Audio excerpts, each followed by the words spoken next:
thought-provoking speech of the leader of the House. I very closely watching, hearing the speech made by the leader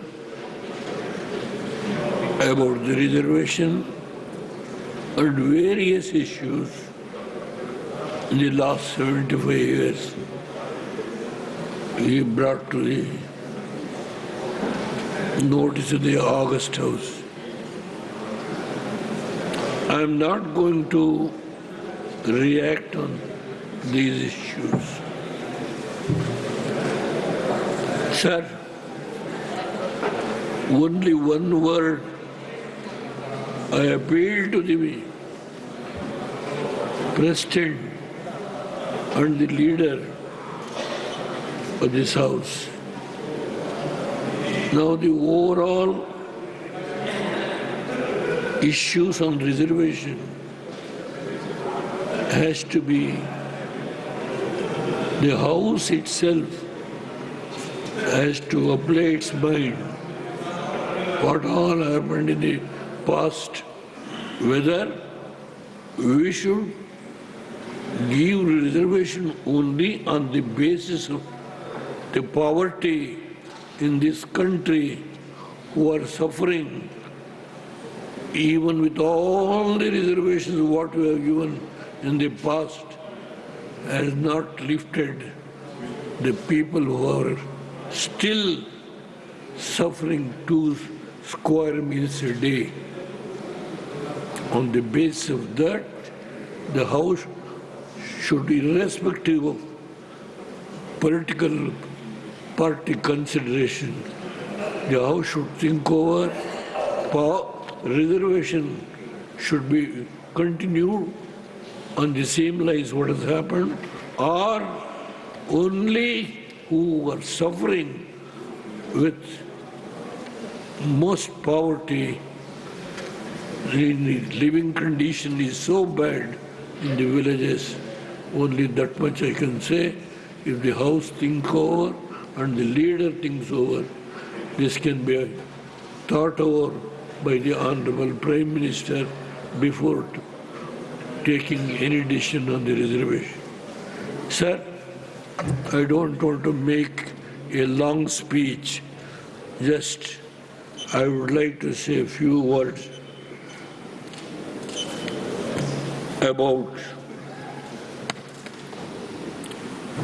the glorious 75 year of Constitution we are debating in this House from yesterday.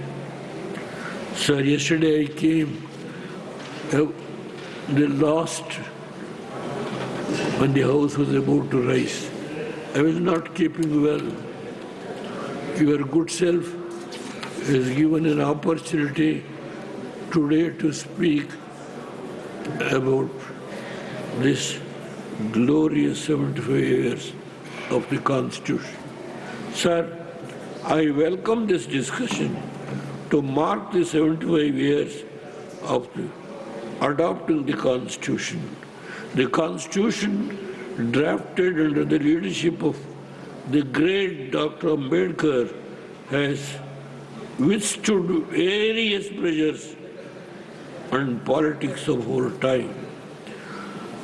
The Constitution could withstand the various pressures and politics because of the democratic guarantees it was able to offer.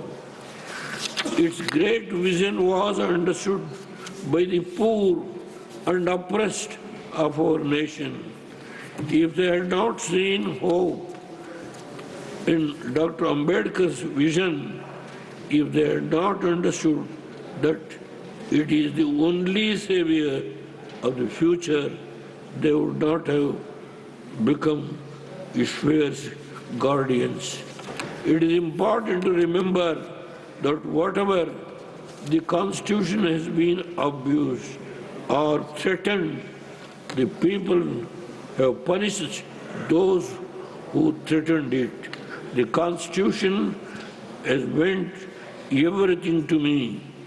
If, as a son of a poor farmer from a remote village and become the bottom of the caste order, I could become the chief minister and the prime minister.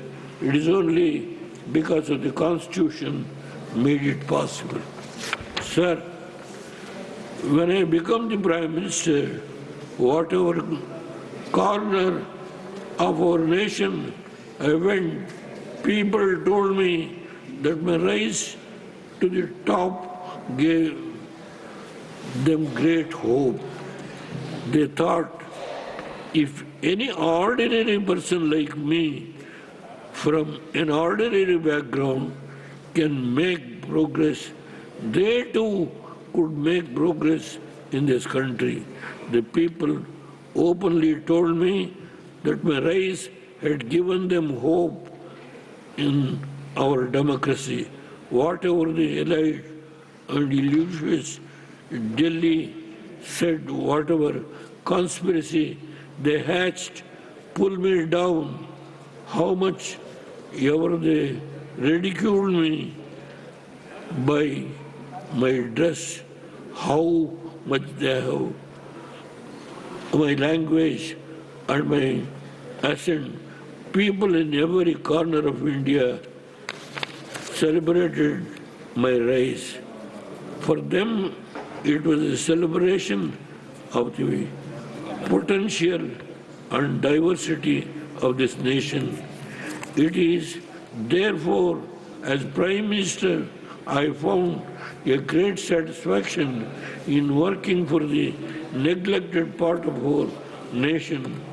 I was the first Prime Minister to spend 7 days in Northeast, and after an economic package to the region was given by me 6,100 crores, and also a monitoring cell in the PMO's office was constituted, and Shukla Commission make a detailed development plan of the region. I was the only PM visit Kashmir in 320 days. I was hardly there for 10 months, and I conducted the election during that period, and it was purely on the democratic process. Thereafter, the government was established by then Farooq Abdullah.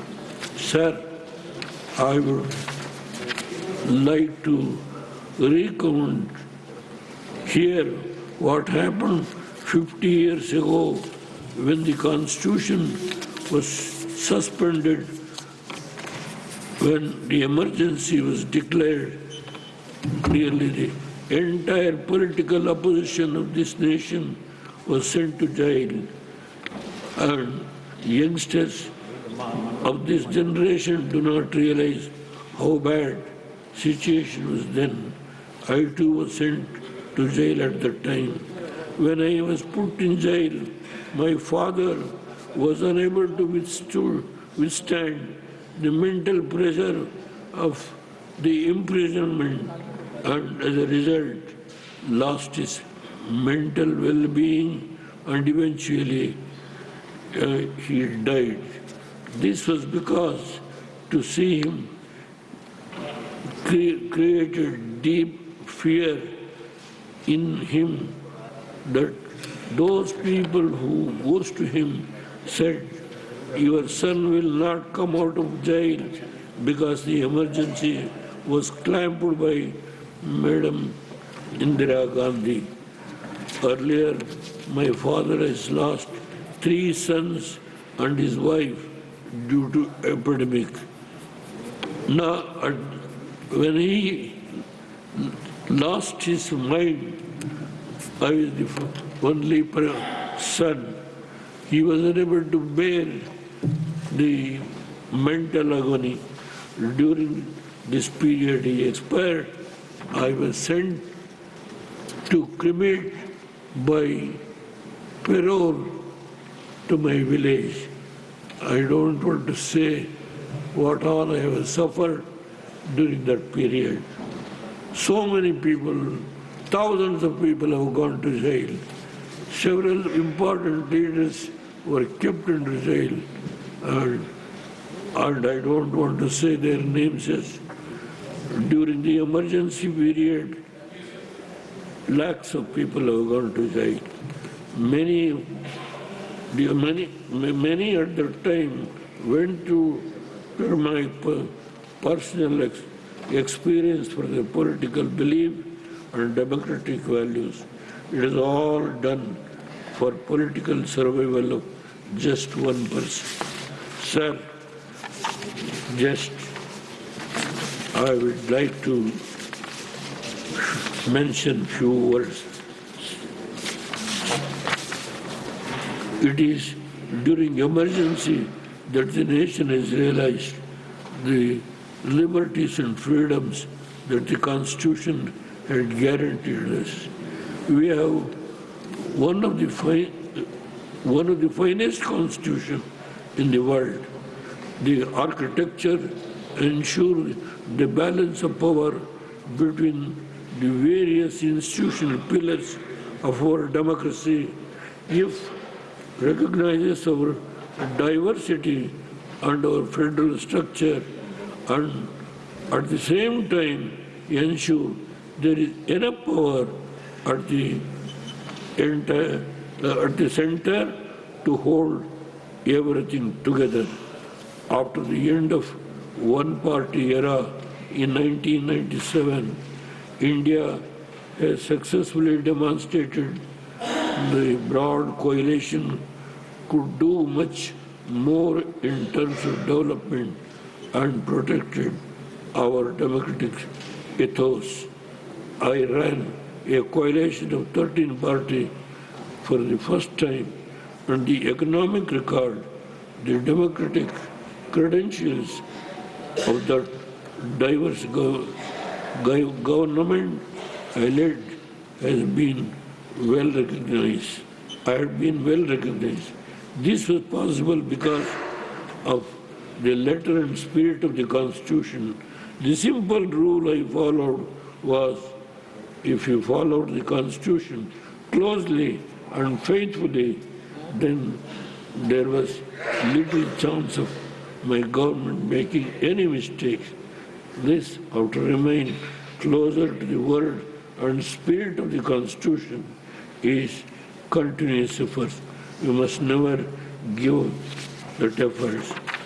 I conclude by praying rich tribute to Baba Saheb Ambedkar on this occasion for giving his vision and genius to the drafting of the Constitution, and to all the great souls who have fought to preserve the sanctity of our Constitution. May we celebrate the centenary of our Constitution and its many centenaries that lie ahead in the glorious future of this nation. Jai Hind. धन्यवाद। Thank you very much.